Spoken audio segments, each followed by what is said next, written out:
Netaji Subhash open ইউনিভার্সিটির pre primary teachers training সেন্টারের পক্ষ থেকে আমি বলছি। আপনাদের যে তৃতীয় বিভাগের বইগুলো দেওয়া হয়েছে তার সেখানে প্র্যাকটিক্যালের বিষয়ে আজকে আলোচনা করা হচ্ছে। আজ আমাদের আলোচনার বিষয় হাউস অফ চিলড্রেন বা শিশু ভবন।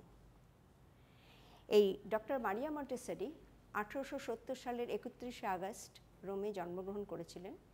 উনি পেশায় চিকিৎসক ছিলেন এবং উনি প্রথম মহিলা চিকিৎসক হিসেবে খ্যাতি লাভ করেন ইতালিতে।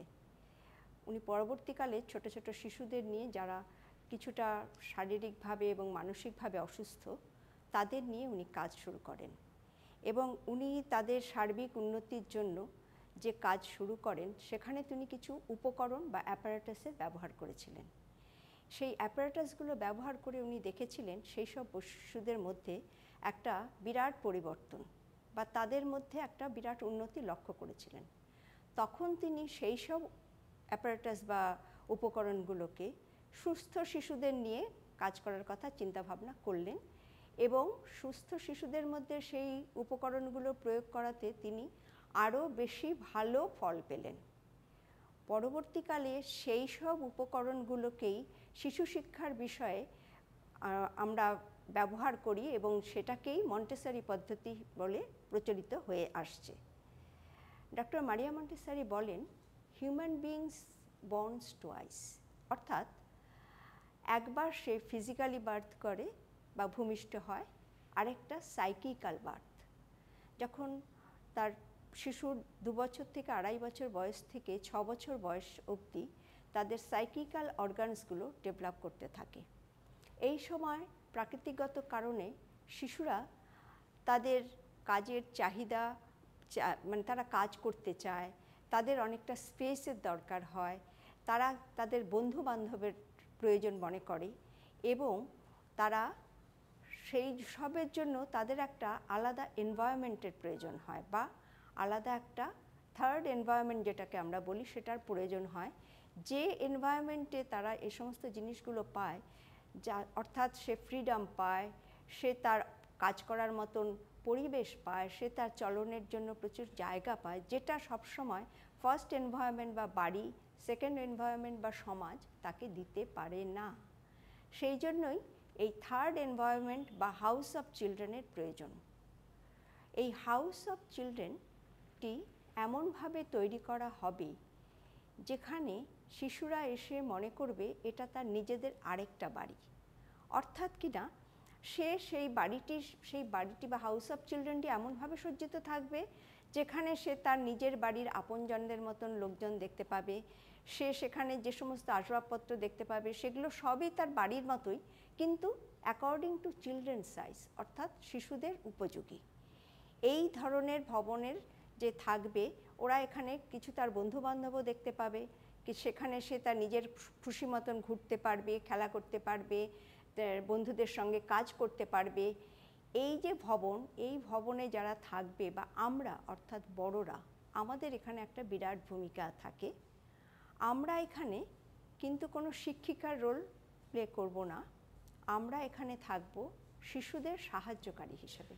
অর্থাৎ এই যে শিশুরা এখানে কাজ করবে, ওরা নিজেরা যে কাজ করছে, ওদের সেই কাজ করার সাহায্য করার জন্যই কিন্তু আমরা এখানে থাকব। এবং আরেকটা যেটা দরকার এখানে, সেটা হচ্ছে আমাদের how to receive your child, অর্থাৎ শিশুরা যখন এই ভবনে আসবে তখন আমরা বড়রা প্রতিদিন শিক্ষালয়ের ভবনে বা ভবনের সামনে দাঁড়িয়ে প্রতিটি শিশুকে তার মা বাবার কাছ থেকে এমনভাবে গ্রহণ করব যাতে সে অনায়াসে মনে করে সে তার আপনজনের কাছে এসছে।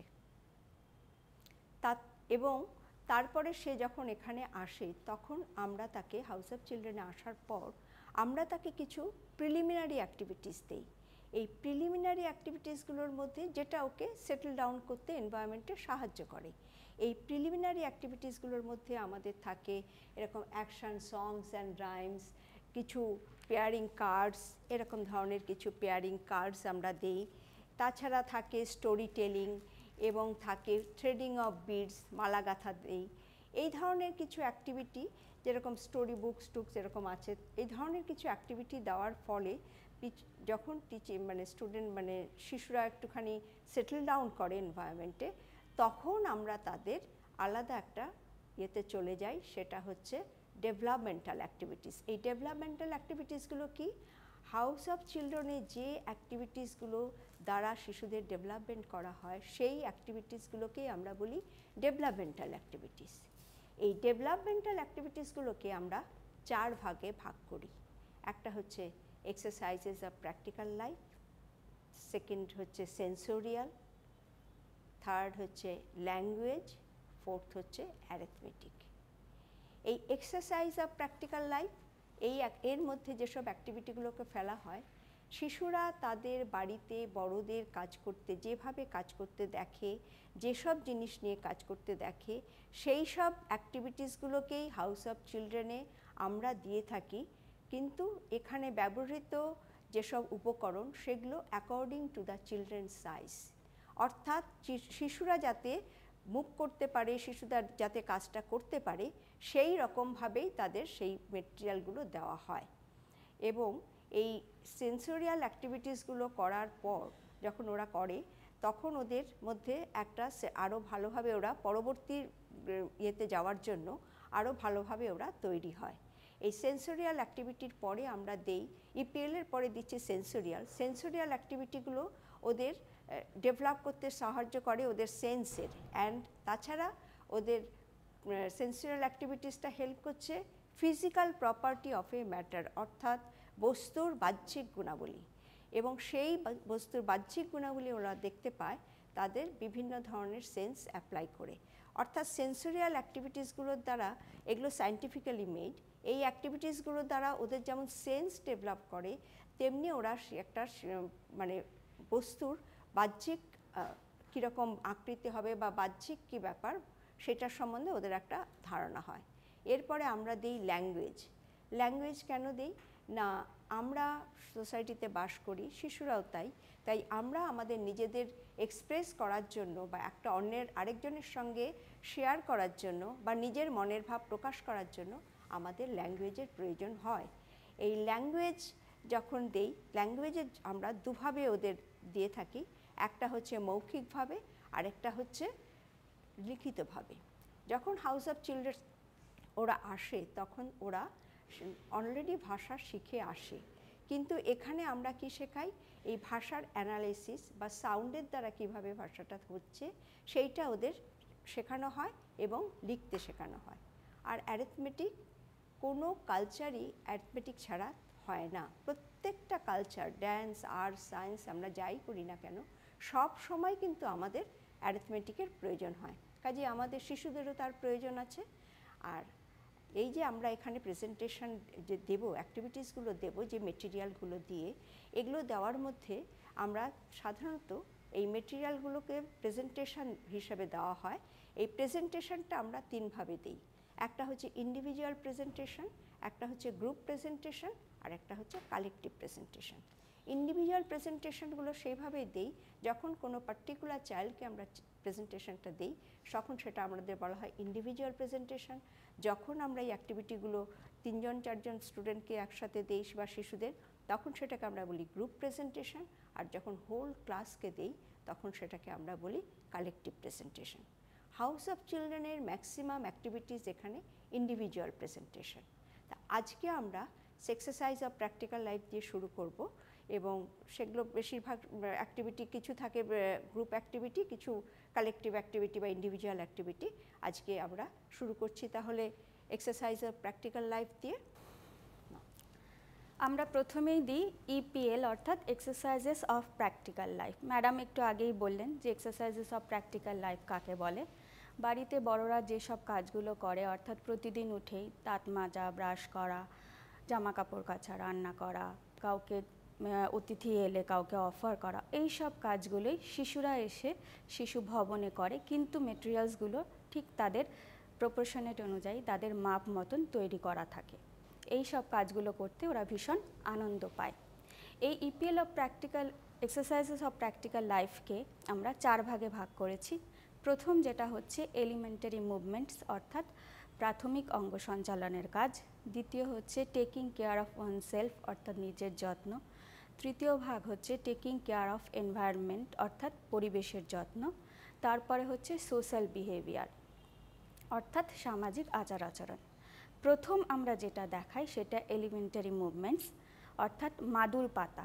যেহেতু শিশুরা বেশিরভাগ কাজই মাদুর অথবা চৌকিতে করে, সেই জন্য প্রথমেই আমরা ম্যাট কিভাবে গোটাতে হয় সেটা আমরা দেখাই। এই ম্যাট যেহেতু প্রত্যেকটা শিশুরই কাজে লাগে, সেই জন্য আমরা এটাকে কালেকটিভলি প্রেজেন্ট করি, অর্থাৎ আমরা কালেকটিভ প্রেজেন্টেশন দিই। এটার কালেকটিভ প্রেজেন্টেশনের ক্ষেত্রে আমরা ইনভাইট করি সফট বেল বাজিয়ে। যখনই আমরা সফট বেল বাজাই, শিশুরা রুমের মাঝখানে এসে সেমি সার্কেলে দাঁড়ায়।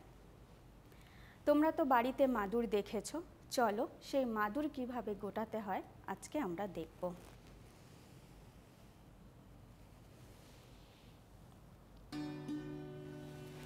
আমরা যখন ম্যাট ধরবো ঠিক এইভাবে ধরবো।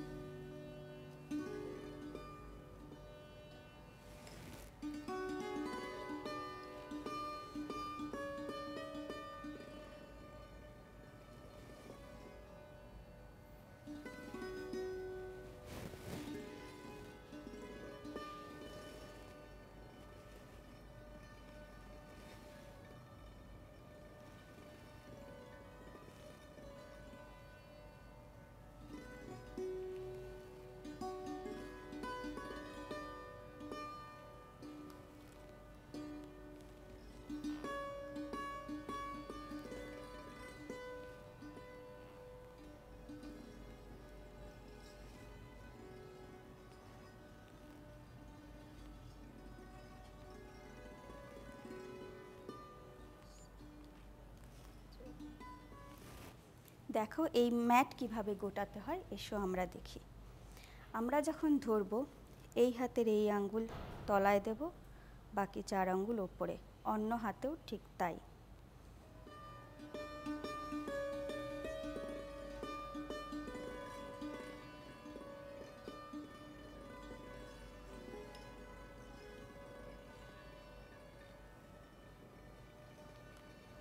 আমরা আস্তে আস্তে মাদুরের সাথে এগিয়ে যাব।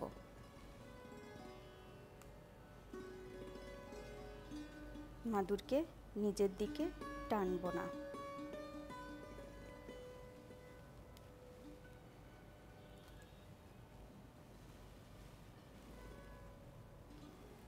একটা একটা করে হাত করব।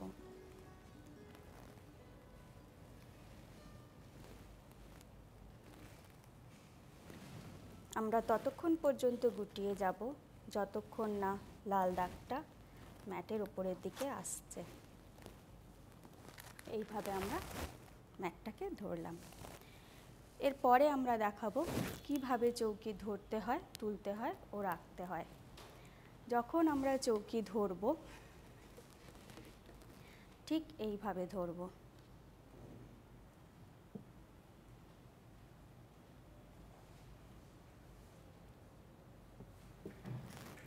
এই চৌকি কিভাবে ধরতে হয়, তুলতে হয় আর রাখতে হয় আজকে আমরা দেখব। আমরা যখন চৌকি ধরব এই হাতের আঙুল আগে, বাকি আঙুলগুলো ওপরে, অন্য হাতেও ঠিক তাই। একবারে তুলব। যখন রাখবো একদিকটা আগে একদিকটা পরে, সামনে দুটো পায়া একসাথে। কোনো কি আওয়াজ শোনা গেল? আমরা চেষ্টা করব যতটা কম আওয়াজ হয় ততটা কম আওয়াজ করা। এরপর আমরা চলে যাব নিজের যত্ন অর্থাৎ ন্যাপকিনের কাজে। আমরা সবাই বাড়িতে ন্যাপকিন ইউজ করি, শিশুরাও ন্যাপকিন ইউজ করে। আমরা দেখব কিভাবে রুমাল ভাঁজ করতে হয়। প্রথম আমরা মিডিয়াল ন্যাপকিন দিয়ে কাজ করব। এটা আমরা ইন্ডিভিজুয়ালি দেখাই। ইন্ডিভিজুয়াল প্রেজেন্টেশনে আমরা চাইল্ডকে কাছে গিয়ে ডেকে নিয়ে আসি। চলো, তোমরা তো বাড়িতে রুমাল দেখো, রুমাল ইউজ করো। আজকে আমরা দেখব এই রুমাল কিভাবে ভাঁজ করতে হয়।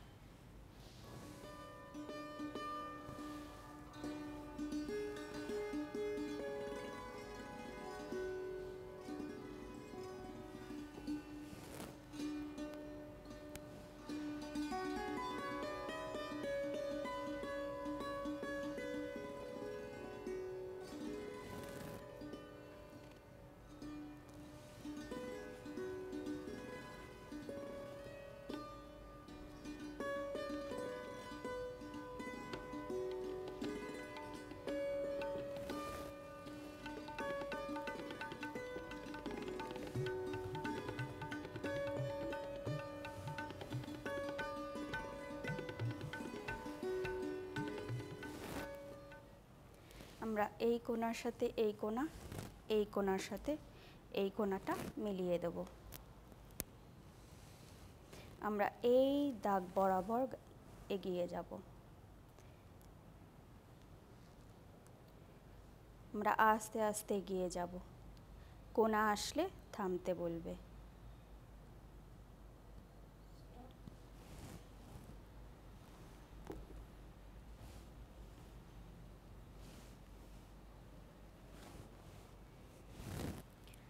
আমরা এই কোণার সাথে এই কোণাটা মেলাবো, এই কোণার সাথে এই কোণাটা মেলাবো। এই গাইডলাইন বরাবর আমরা এগিয়ে আসব।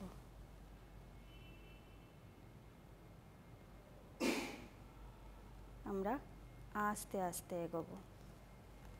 কোণা আসলে আমাকে থামতে বলবে।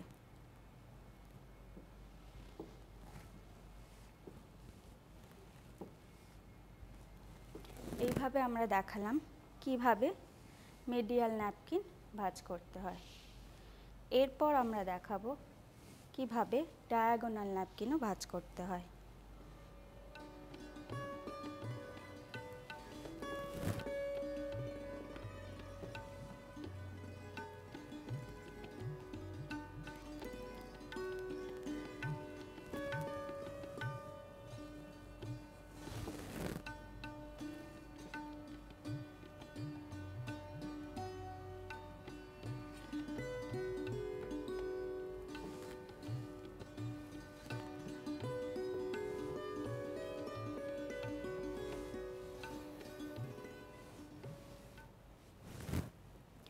আমরা এই কোণার সাথে এই কোণাটা মিলিয়ে দেব, এই গাইডলাইন বরাবর এগিয়ে আসব।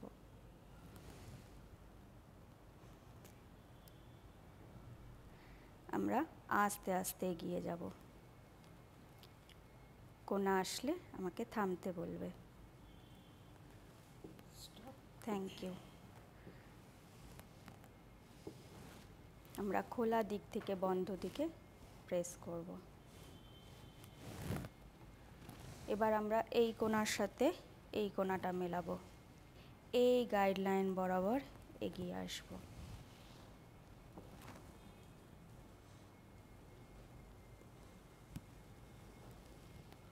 কোণা আসলে থামতে বলবে। Thank you.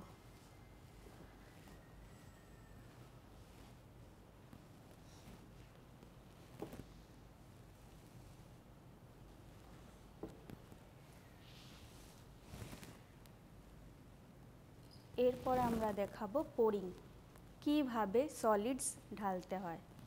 তার জন্য আমাদের চৌকি লাগবে, এটাও আমরা ইন্ডিভিজুয়ালি দেখাই।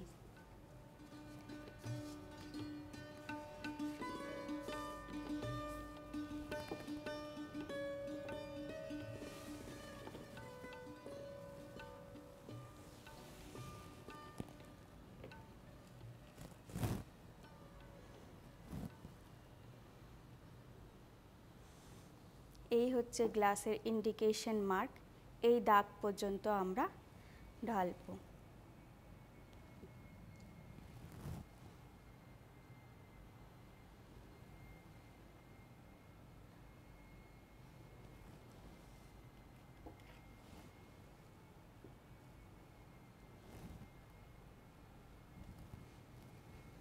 আমরা জাগের এই জায়গাটা দিয়ে ঢালবো।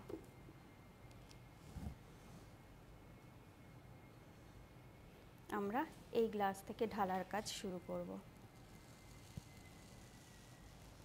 দাগ আসলে আমাকে থামতে বলবে।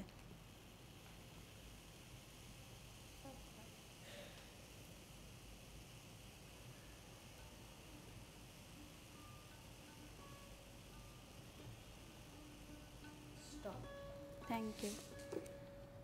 চলো এবার আমরা এই গ্লাসটাতেও ঢালি।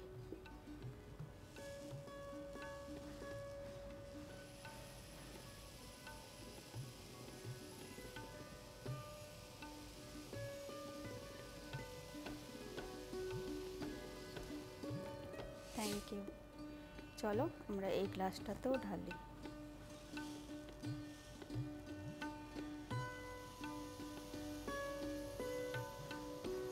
আমরা আমরা ঘুরিয়ে ঘুরিয়ে ঢালবো।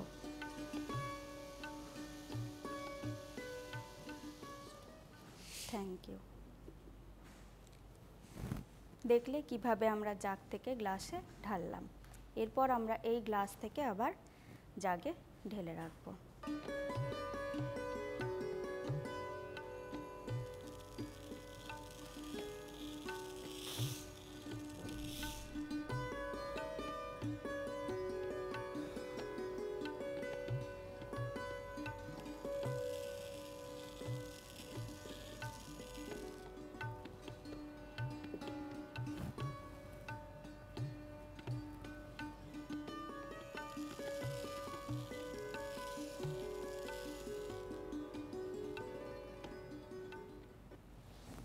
যখন আমরা মেটেরিয়াল তুলে রাখছি, যেটা সবার শেষে রেখেছিলাম সেটা আগে রাখবো।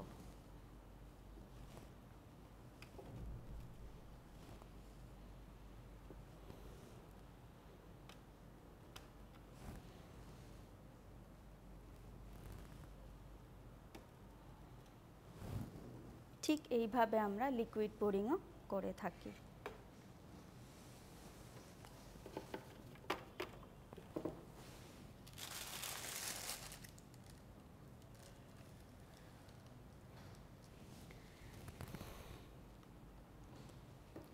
আমাদের জামায় তো অনেক ধরনের বাটন থাকে, প্রেস বাটন থাকে, কোট বাটন থাকে। আজকে আমরা দেখব সেই বাটন কিভাবে বন্ধ করতে হয় এবং খুলতে হয়। এর জন্য একটা চৌকি দরকার। এটাও আমরা ইন্ডিভিজুয়ালি শিশুদেরকে দিয়ে থাকি।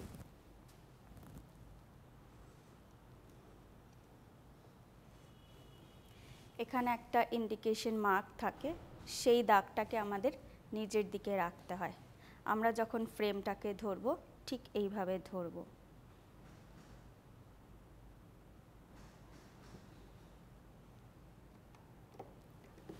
এইভাবে রাখবো। দেখো আমি কি করি।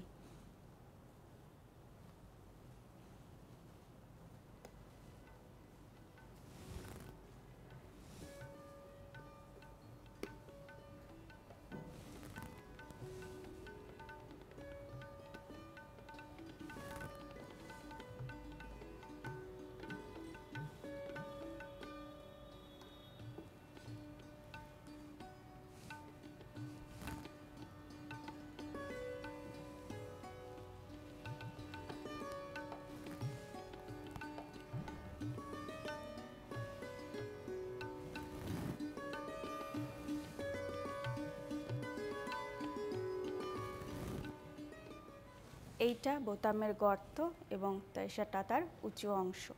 এই উঁচু অংশটাকে আমরা এই গর্তের মধ্যে ঢুকিয়ে দেব।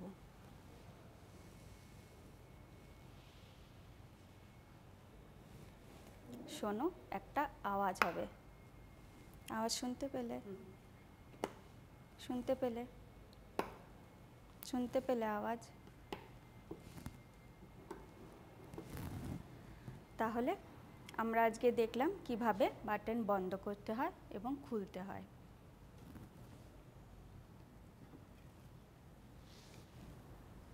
ইপিএল ও কিছুটা ইপিএল তোমাদের দেখালো।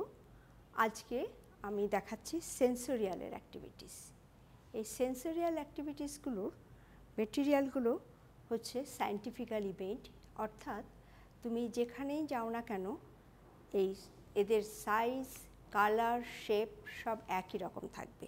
এই সেন্সোরিয়াল মেটেরিয়ালগুলো হেল্প করছে কি physical property of a matter and also helps the child develop the child's senses. আচ্ছা, এখানে আমরা শুরু করছি সিলিন্ডার ব্লক দিয়ে। এই সিলিন্ডার ব্লক, এখানে 4টে ব্লক আছে। এটা হাইলি পলিশড অ্যান্ড বার্নিশড, আর প্রত্যেকটা ব্লকের মধ্যে 10টা করে